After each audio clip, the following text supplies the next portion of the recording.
My sister and her husband have been struggling with infertility since they got married 12 years ago.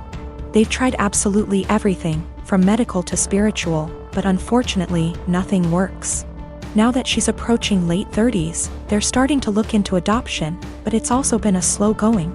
Since their financial condition isn't exactly stable from multiple rounds of fertility treatments they went through.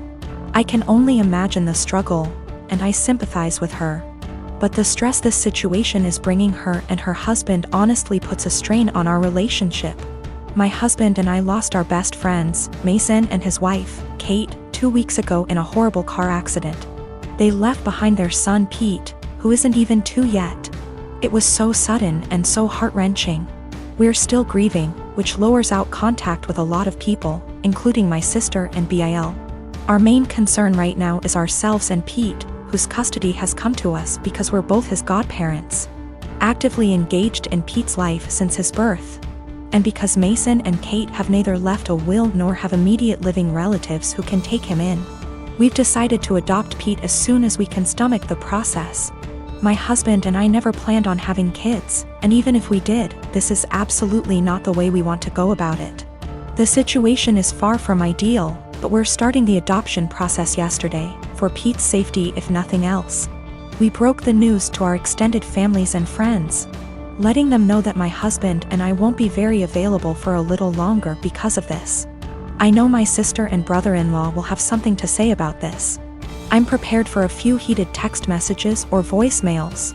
However, I didn't expect them to turn up on our doorstep, crying about how unfair it is that we were given everything they wanted, and how we didn't deserve to be parents because we didn't go through what they had to. I've never seen my husband so angry before. He's usually very mild and gentle, but recent events have stretched our patience to the limits. We kicked them off of our porch, and I told my sister before she left that since our pain inconveniences her so much, I won't have her around me and my family at all anymore. I know she made a fuss about it, and now everyone has something to say to us. We turned off our phones, so we don't know which ones are cursing us and which one aren't. I know some did //r. My husband and I are both in pain and grieving, and we can't trust ourselves to be objective. For the sake of disclosure, my husband and I are both men. No, this is not a case of homophobia. My sister, for all her fault, was the first person to accept me for who I love. Me, nurse. Working 50-ish hours a week in pediatric ICU. Cry at least once a week because that is hard. My salary pays our bills. All of them. Husband has a degree but isn't looking for a job. Works 2 days a week at the grocery store. Spends most of his time playing. Today was supposed to be a good day. I had been begging my husband to swap his Saturday shift to literally anything else so that we could have days off together. We haven't had a weekend together since our wedding, 18 mo ago. Today was supposed to be our first Saturday off together. We were going to go to an animal sanctuary. He starts the day by going to breakfast with his best mate, leaving before I even wake up. I wake up around 9 and realize he is not home. Call. He says he's helping his mate set up some lights and that the weather is too rainy for the animal sanctuary anyway. He gets home at 1-ish. Lies around.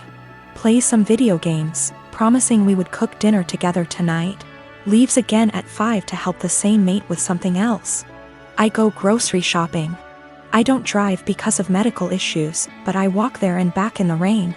I get home, realize I've left my keys inside.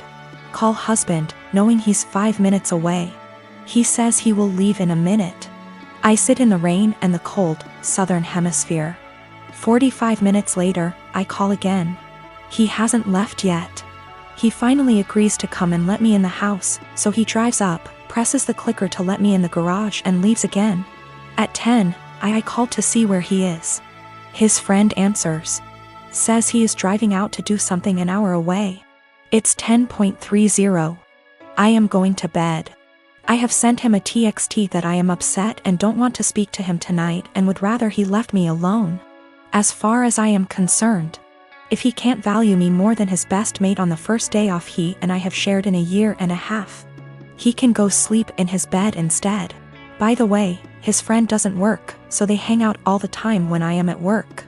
He is going to be upset. And he is gonna tell his mate, and his mate is going to tell him I'm being a. I am 26. We weren't always like this. I don't know what changed. I'm fairly confident he's not having an affair, and I fully intend on talking this through, but at a time that isn't 4 a.m. I want to point out me and my brother have two different fathers. I lost my father last year to cancer. He left me 90% of his stuff, including his family home that was left to him by his dad. It's been in their family for over 100 years. My brother and my dad didn't have a relationship, but he did leave him $10K. My mom was pissed at the will reading, but since she got $10K she couldn't do anything about it. For the past year me and her live okay together. She went on acting like it was her house like before, which I had no problem with, till in May my brother and his girlfriend moved in without even asking me. They're messy, entitled, and rude. I told them in July I want them out by September because they don't pay for anything nor wash a dish. In August they announced they were pregnant and my sil smugly said, "Guess we won't be moving out now." It didn't go down well, but when I told them I wanted them out, my mom and brother basically laughed in my face. Well, the past few months have been hell. They become worse than before, and my mom enables it, then demands me to treat my sil like a princess because she's pregnant. I once had to wait outside McDonald's till they opened to get her a McMuffin. Well, here where I may be the asshole. Because my sil is pregnant, she eats everything she sees, like the cupcakes my friend made me for my birthday. She ate all 6, didn't even get to try them. I can't even make my lunch the night before because when I go to get it, it will be gone. She'll have a smug look on her face while rubbing her belly, then laugh and say, "I couldn't help myself, blame the baby." If I put stuff in my room, my mom will open the door with the spare key. Sil can go through my mini fridge.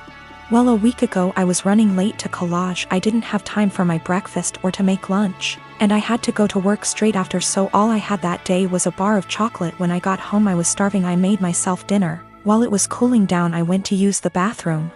I must have been in there 10 minutes at most. By the time I came out she had 70% of my dinner ate, and I literally lost my shit. Of course she started crying. My mom and brother started screaming at me for making her cry, making excuses, like how she couldn't help it and it was my fault for leaving food around her.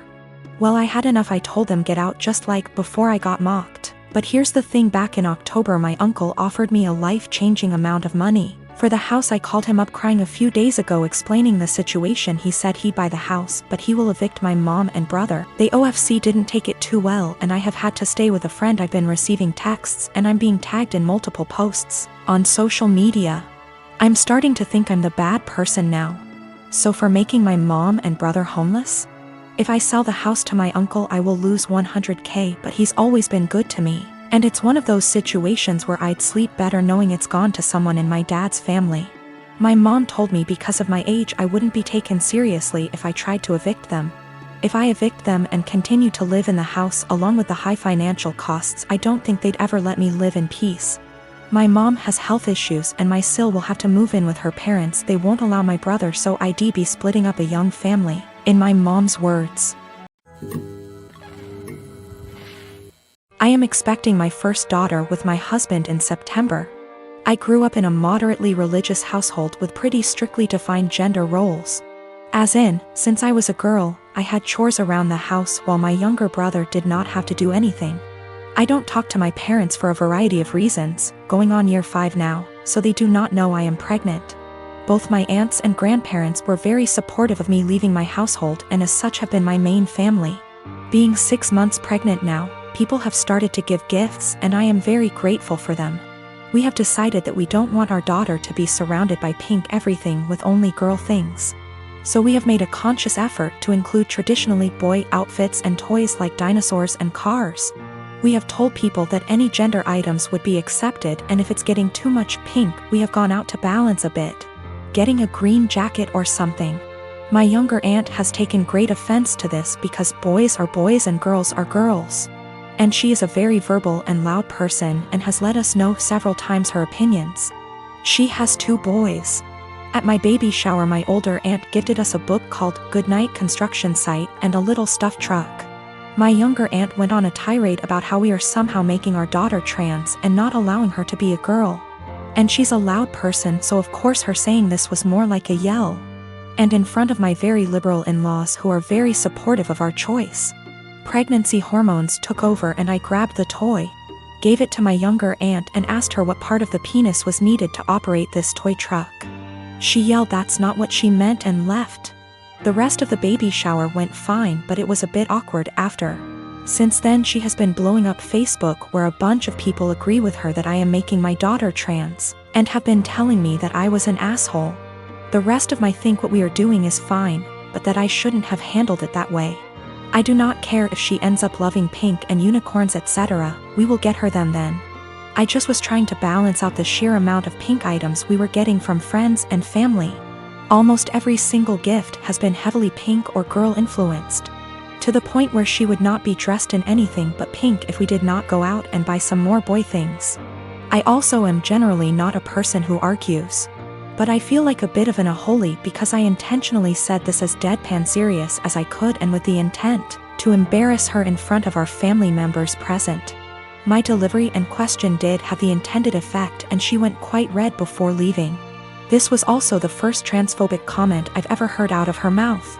While we all grew up quite conservative, my older aunt coming out 27 years ago really changed my family's perspective. My grandparents have changed from what they previously viewed and my aunt was always supportive of my other aunt.